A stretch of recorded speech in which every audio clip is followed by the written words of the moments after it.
Bienvenidos a Boulder Rotary Club, the place to be on El Dia de los Muertos. Please join Jim Williams as he leads us in the Pledge of Allegiance in the four-way test. For all those who are willing and able, would you please join me in reciting our Pledge of Allegiance to our flag and our country.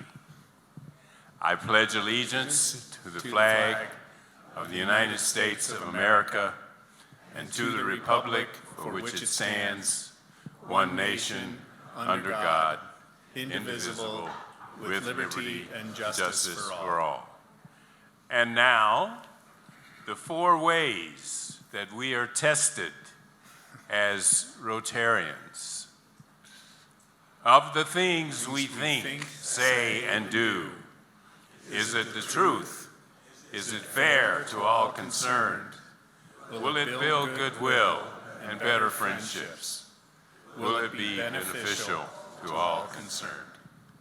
Please be seated except for those members who have brought a visitor today.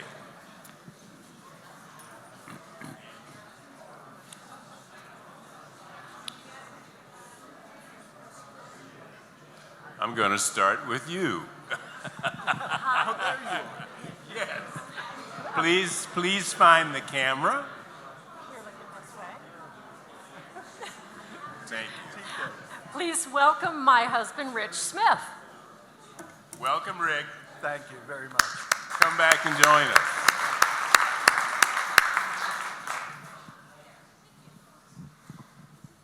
Hi, everybody. We have two new guests today checking out Boulder Rotary. I'd like to introduce Rob Levy, who is a professional coach, works with business leaders, works with organizational teams, and is just a fantastic resource if you're looking for professional and personal coaching. So recommend Rob. Thank you for being here. I'd like to also introduce Steve Morager. Steve is owner, founder of Morager Financial Solutions, and they are really a full-range, full-service organization, budgeting, financial strategy, coaching, cost savings. So please introduce yourselves to them. Thank you. Hello, my guest today is Len McCreary, and Len is a fairly recent transplant to the Colorado Boulder area. He came here about 2 years ago. He's the CEO of an aerospace firm that does a lot of work with, obviously, the Air Force and other agencies. His company is actually in Virginia, correct? And he moved here about 2 years ago with his wife. They just celebrated their 9th anniversary last week. Has 2 young daughters, I believe, correct? And when he first moved here, he was Paul Jerdy's neighbor, but he got smart in a hurry and he moved up to Longmont. So if you get a minute, stop and say hi to Len.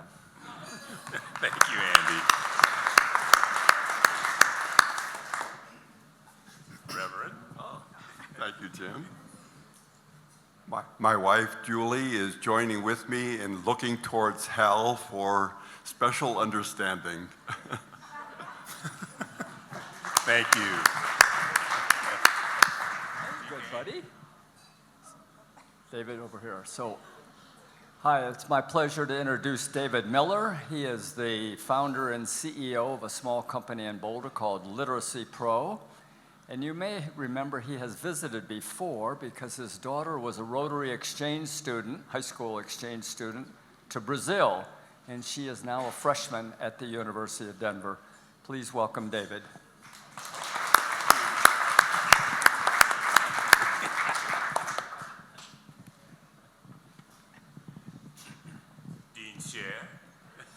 It's my pleasure to welcome my wife, Boyce, to this Rotary meeting. She's here to listen to our dear friend Hal give his presentation today.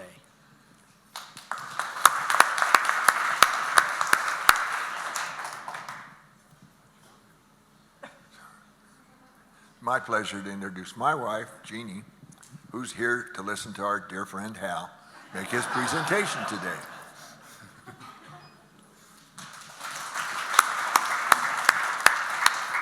It's my pleasure to introduce Sherry Brough, and my wife, Grace.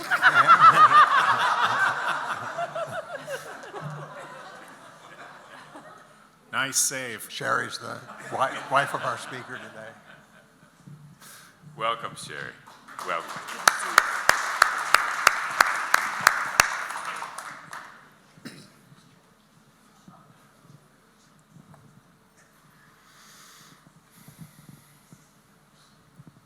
Thank you. My pleasure to avoid the last mistake and start with my wife, the Reverend Carol Simpson, my living pastor, and my very good neighbor, retired journalist, Sally Bell. Welcome. We were about to miss someone. But we will not miss you.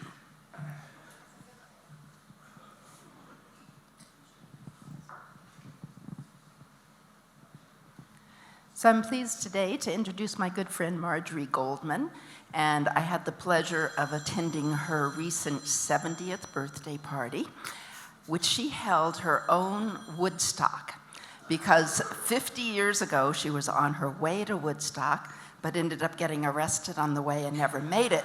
So she had her own private Woodstock, which was lots of fun. And Marjorie's involved in a lot of local groups as well as international groups working on social justice. Welcome, Marge. Did I miss anyone, John? No, it looks clear now. All right. Thank you, Welcome, Jim. everyone. Please join us as often as you can. Okay. I think you people are still kind of hyped up on Halloween candy, judging from the energy I'm feeling in this room. But a couple of announcements. There are tickets available for bidding for the CU Stanford game, which occurs on Saturday, November 9th. It is homecoming, and the minimum bid is $80. Please bid on those tickets, because you're raising dollars for scholars when you do. Next, I wanted to let you know that I will be absent next Friday, November 8th, and the following Friday, November 15th. Yeah. I feel your pain. Because I have a trial in one of my cases, and as Bill Meyer so astutely noted about, I don't know, I guess 12 days ago, which was 3 weeks before trial starts, he goes, well, yeah, for a lawyer, 3 weeks before a trial is like it starts tomorrow.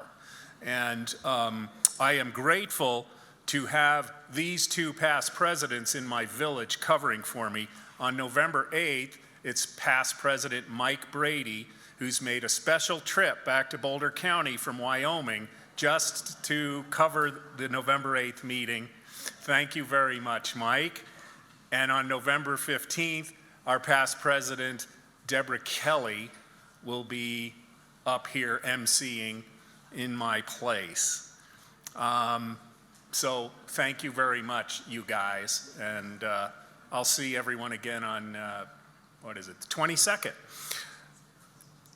Let's see here. We have a signature event coming up on February 8th, 2020, and Nancy Chin Wagner, do you have anything you want to say about this today, other than it's on February 8th, 2020?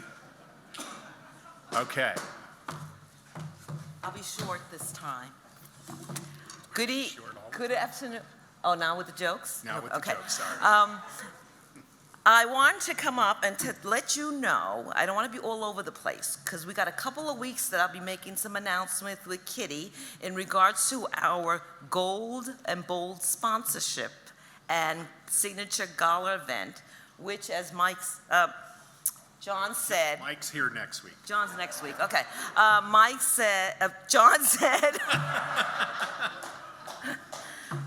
John said, our glorious president right here, I said that it's on February 8th. It's going to be at the St. Julian Hotel. And we have Christina Louie here. Where's she? Right there, her hand's raised. She's going to be the person that you can talk to her about sponsorships, okay? And we have 4 sponsorship levels from copper to bronze to silver and gold. So please see her to talk about those. I will accept any of the funds that you want to kindly give to me because I'm collecting. And each ticket is $125, and this is only up to December 31st. After the 31st, January 1 of next year, it goes up. So if you know that you'll be able to attend on February 8th, let me know. I don't have to collect right away, but for the 125, I will be collecting everything by the end of December. So let me know, and I'll just put you on my spreadsheet. Thank you very much, and I hope you attend. The scholarship is for good works and for school scholarships. Thank you so much. Thank you, Nancy.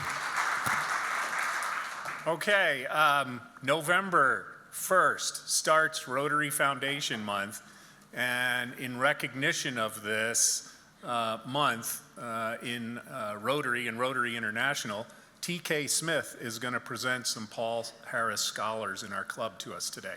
TK. Thank you. We have so many reasons to be proud members of Rotary. Each year, hundreds, if not thousands, of great projects combine Rotarians' service with donated funds, and you and I are the donors. And one way we celebrate those donations is by recognizing Paul Harris Fellows. Today, we're going to present 6 more pins. So while today's recipients come up here, I would like you to experience some of the good work at Rotary by watching this video.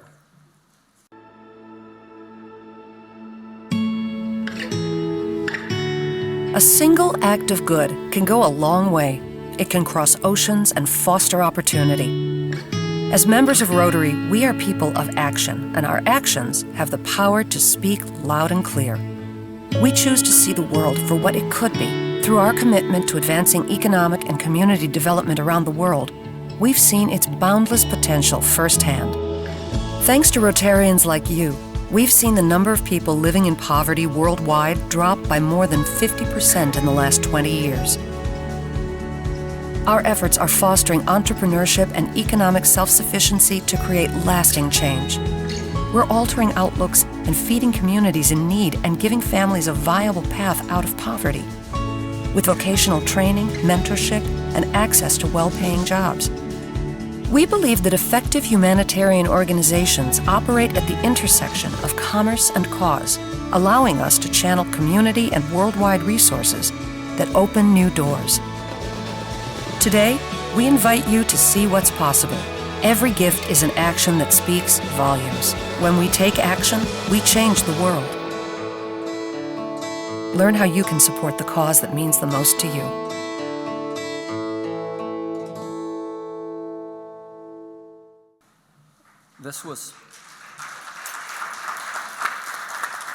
This, of course, was one of the 6 areas of focus, so be prepared. You will see some additional videos in the future covering other areas of focus. So, first, John Sullivan made a great suggestion. There are a number of new people and new members to Rotary who may not be familiar with Paul Harris and why we do these Paul Harris pins. But you can see he is revered as the founder of Rotary back in 1905. And when he died in 1947, the Paul Harris Fellowships were imagined and created, but the recognition program didn't start until 1957. Worldwide, there's over 1 million Paul Harris Fellows, and within this club, we have 125, and it's not intended to be exclusive. You're all welcome to become Paul Harris Fellows, so please put that on your agenda for this year. So you'll have a better idea of how the numbers work. Paul Harris means people have an individual, have accumulatively given $1,000 to the Rotary Foundation. And each $1,000 increment takes up another Paul Harris pin, as you can see here. So today we want to recognize these 6 people, and they are here. They have arrived. So we'll start with Susan Conley, since she's the closest. And Susan has just achieved her Paul Harris, so she gets a pin, and she gets this fine certificate, which I expect she will display in her kitchen the next time I'm in her house. So please welcome Susan, and I won't say anything. And next is Kitty DeKeefer, who you all know, and she has achieved her first Paul Harris. So welcome to you, Kitty, and thank you. And next will Hans Wick, who is all his first Paul Harris. So thank you, Hans.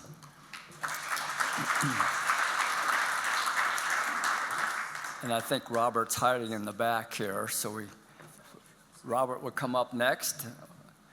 And thank you, Robert. And his first Paul Harris, the first of many for all of these folks, I hope.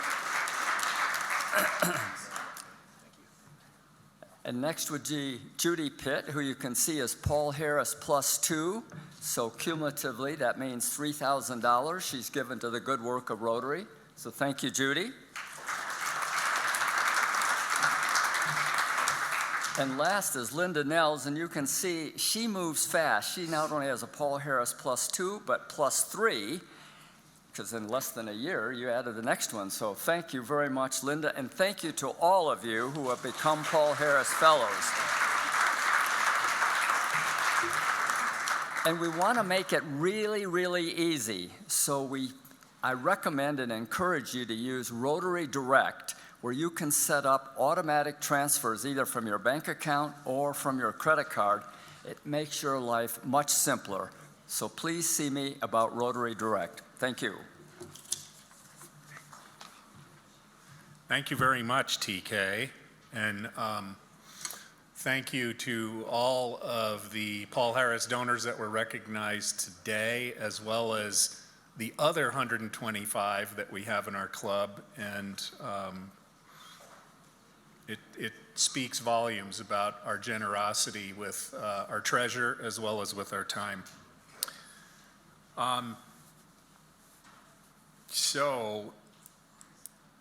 Wow, we're moving along. Raffle winner. I'll give you a chance to get your tickets out.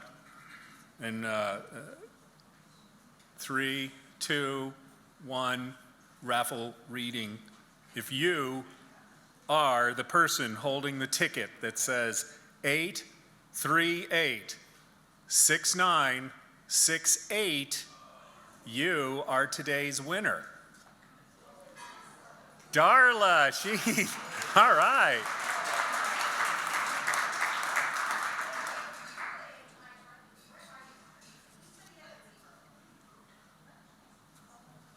Who are you looking for?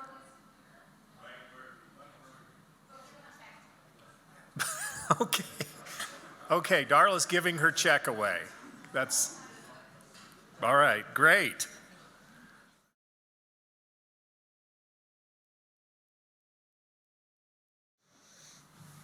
Okay, well, sounds like the next few months are going to be anything but dull. So let's do something lighter, such as celebrating our Rotarian birthdays. Dr. George Russell. When I was young, I used to sing this song, and I didn't know what it meant, but it got a great enjoyment from my aunts and uncles, and I'd sing it, and it took me years before I figured out why it was so funny. It goes like this. My family went on an ocean cruise, 3 days out, and I was sick down to my shoes. But what made me feel forlorn, I felt it. We sailed into a raging storm, hit a sandbar and got stuck in the glue. The captain came running up on deck. He was looking kind of pale around the neck. As he stood there shouting orders, I was splashing in the water, So I ask exactly what you might expect. Where were you when the ship hit the sand? I was out there praying for dry land with my water wings held tightly in my hand. All together, where were you when the ship hit the sand? We have three great Rotarians here today, I want to introduce the first, who was born right before he had his first Halloween when he was a day old. Mo Sanstead, judge here. Do you have any words you want to say, Judge? Or just say? No, I have no words. Very succinct. We have Dick Bedell here, Dr. Dick Bedell, a physician who's spent his whole life helping people. And Dick, do you want to say any words? No, after the presentations we've had, anything I said would be Paul in comparison. Paul isn't here. And we have one more, Carl, is having his birthday. Good to see you, Carl Scott. Thanks, guys. Can I have their time? You have the time. I want to tell you a short story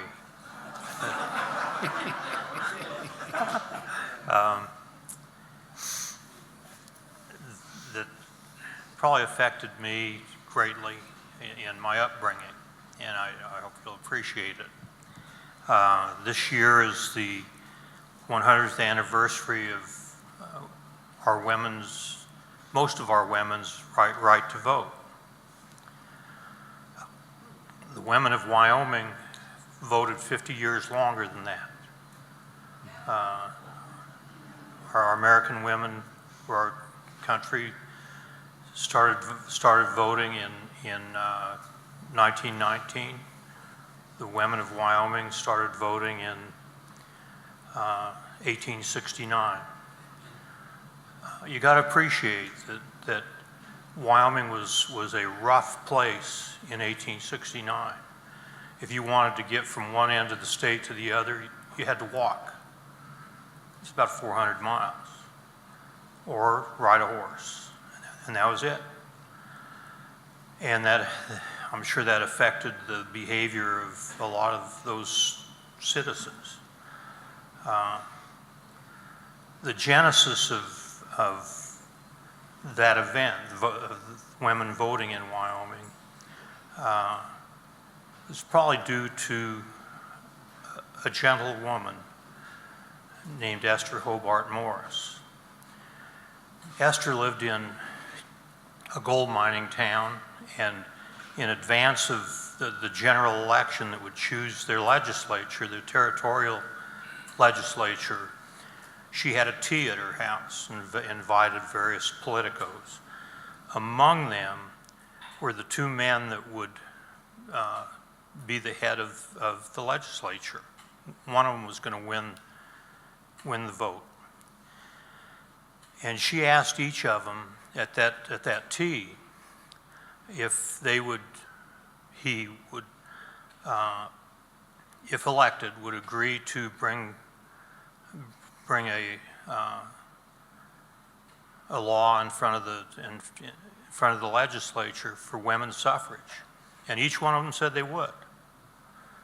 Well, one of them won, and he did, and that was the path to women voting in Wyoming. And they didn't just vote. I mean, they got to govern their children, their money, a whole host of things.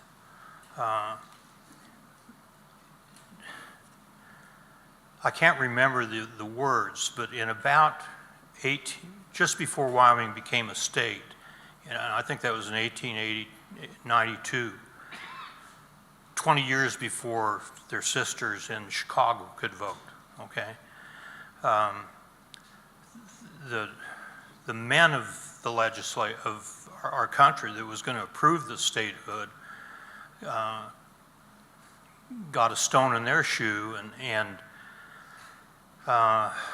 weren't going to let this bill go forward that would allow women to vote, and that it included that and statehood. And the head of the legislature, who was a good man, sent a letter to the head of the Wyoming legislature, sent a letter to a formal letter to the head of the country legislature and said, if our women can't be with us, we will not be in the union.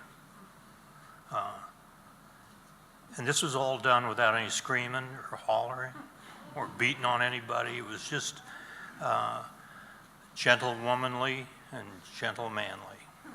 Thank you. Happy birthday, everybody. Be sure and sit at the birthday table. Here's a scary thought the day after Halloween. Daryl and Sally Brown have a video they want to share with us.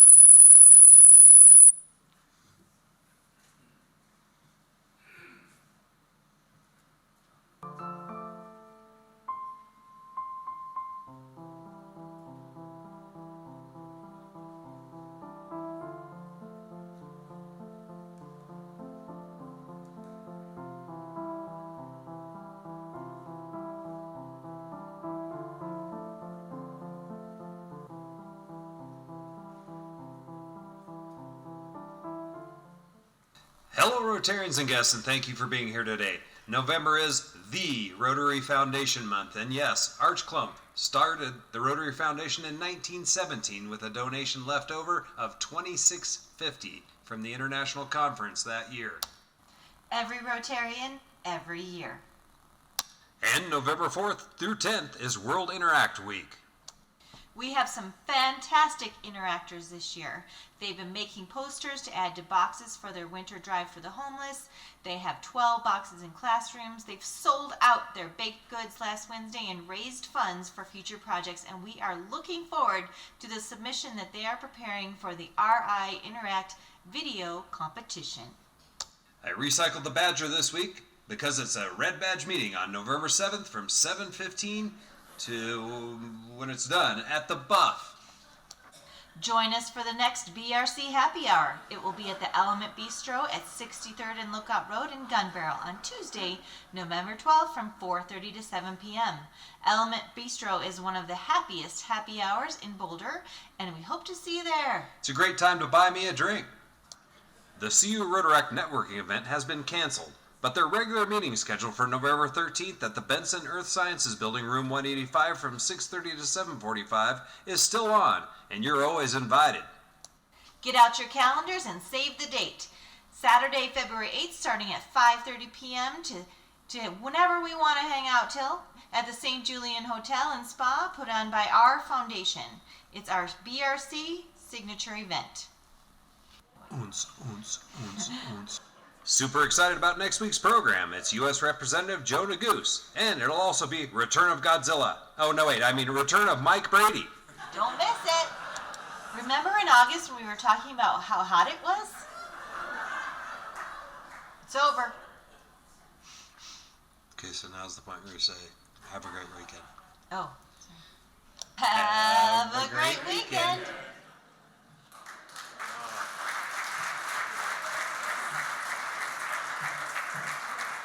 Wow. Thank you very much, Daryl and Sally. And thank you to Daryl for being past President Greeter today. I think you were the invisible man as past President Greeter, but you did a fine job nonetheless. TC North was our red badge greeter. At the registration desk, Sue Lounsbury, Sarah Amirani, and Gloria Thrall. Behind the raffle table, Jean Lindeke, and our crack AV crew, Fred Hull, Bob Taylor, and Lynn Johnson. And one last thing, this is a journal. If you haven't picked it up, check the box back there. And Thank you very much for being here.